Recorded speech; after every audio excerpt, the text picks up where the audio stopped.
داتا صاحب بول پڑے، فرمانے لگے جتنا اس غلام کو اپنے آقا کے خزانوں پر اعتماد تھا، کاش اتنا ہمیں بھی رب کے خزانوں پہ ہوتا۔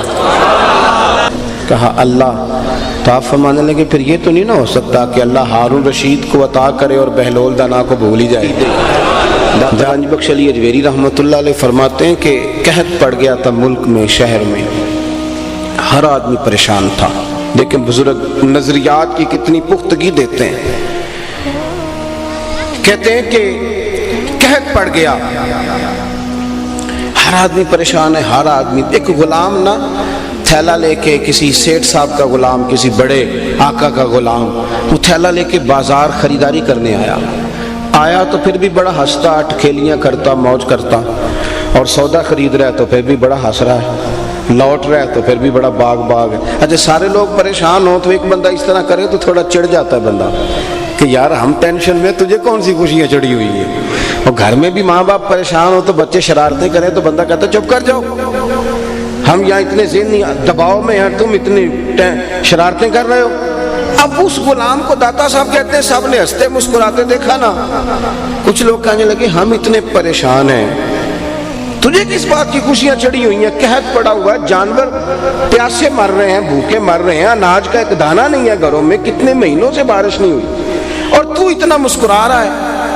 تو یہ داتا صاحب کی سوچ دیکھیں، وہ ہمیں بنانا کیا چاہتے ہیں۔ چھوڑ دے موٹیویشنل سپیکر کے پاس جانا، آپ میرے داتا صاحب کو پڑھا کریں، آپ حضرت غوث پاک جیلانی کو پڑھیں، آپ خواجہ اجمیر کو پڑھیں، آپ پھر بڑھتے بڑھتے آگے بڑھیں اور حضرت بلال حبشی کو پڑھیں، حضرت سیدنا ابو عبیدہ بن جراح کو۔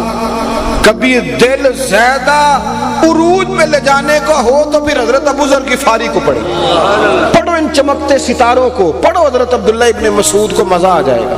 کیا لوگ تھے، کیا اللہ نے نوازا تھا۔ داتا صاحب فرماتے ہیں کہ لوگوں نے اس پر تنقید کری کہ یار ہم پریشان ہیں اور تو اتنی اٹکیلیاں کر رہا ہے، اتنا تم مذاق کر رہا ہے۔ تو کہتے ہیں وہ پھر ہنسا، کہنے لگا تم ہوگے پریشان، میں تو نہیں۔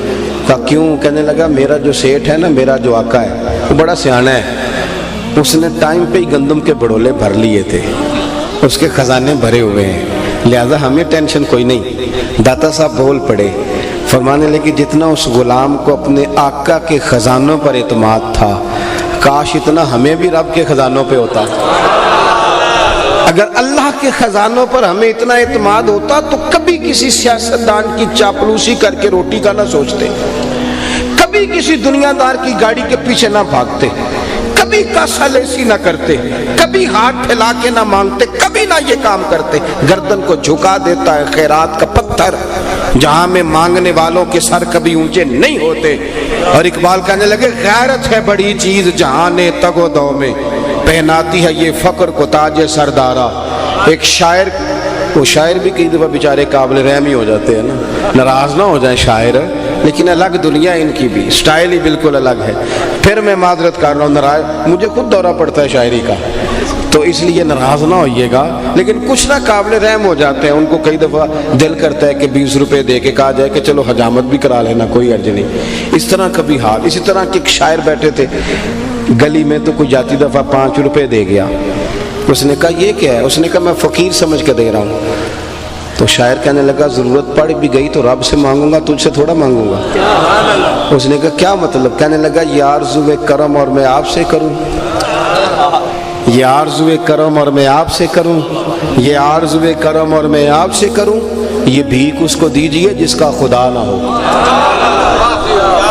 یہ خودداری، یہ وقار، اللہ کے خزانوں پر بھروسہ ہمارے صوفیاء کا پکے نظریے۔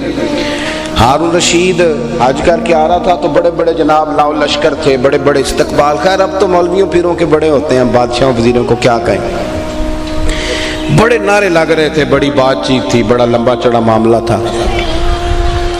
تو حضرت بہلول دانا دور بیٹھے، لوگ اس کے نعرے لگا رہے ہیں تو آپ دور بیٹھے نا، اسی کسے دیکھو جی نیچے لگ دے تے نہ کوئی ساڈا دردی۔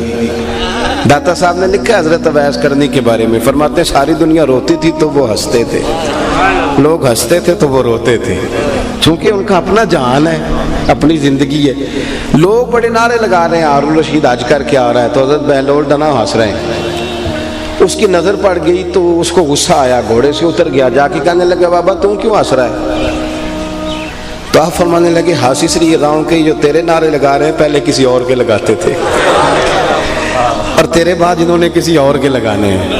کیسے پاگل ہو، تمہیں پتہ بھی سارا ہے، پھر بھی مست ہو ان کاموں میں، عجیب لوگ ہو، یہ کل تک کسی اور کے ساتھ تھے اور تیرے بعد یہ کسی اور کے ساتھ ہوں گے۔ تو ہارون رشید کو بات اس کے دل کو لگی، سمجھ گیا، کہنے لگا بابا جی سنا ہے آپ پہ قرضہ ہے، میرے لائق کو خدمت ہو تو بتائیے گا۔ اللہ اکبر۔ تو آپ فرمانے لگے تو بڑے بیوقوف ہے بھائی۔ کہ حضور کیا مطلب؟ فرمانے لگے یہ بتا تیرا رب کون ہے؟ کہنے لگا اللہ۔ تو فرمایا میرا کون ہے؟ کہا اللہ۔ تو آپ فرمانے لگے پھر یہ تو نہیں نہ ہو سکتا کہ اللہ ہارون رشید کو عطا کرے اور بہلول دانا کو بھول ہی جائے؟ جا اپنا کام کر، جب مانگنا ہوگا تو یوں جھولی پھیراؤں گا، عرش کا مالک اپنے خزانوں سے عطا فرمائے۔ جا اپنا، یہ پکے عقیدے۔ تو یہ چند گزارشات اس کے تعلق سے آپ کی، پھر ایک دفعہ ساری بات کو سمجھ لیں۔ اللہ کی رضا کے لیے پیار کرنا ہے، علم کا رستہ اختیار کرنا ہے، علم پہ عمل کرنا ہے، عمل میں اخلاص پیدا کرنا ہے، اور پانچویں بات یہ کہ عقیدے کچے نہیں کرنے، سویرے کچھ سوچیں، دوپہر کچھ سوچیں، شام کچھ سوچیں، یہ کام نہ کریں، کبھی بھی کچا نہ رہیں، پکا رہیں، یک درگیر محکم گیر، ایک دروازہ پکڑیں پکا پکڑیں۔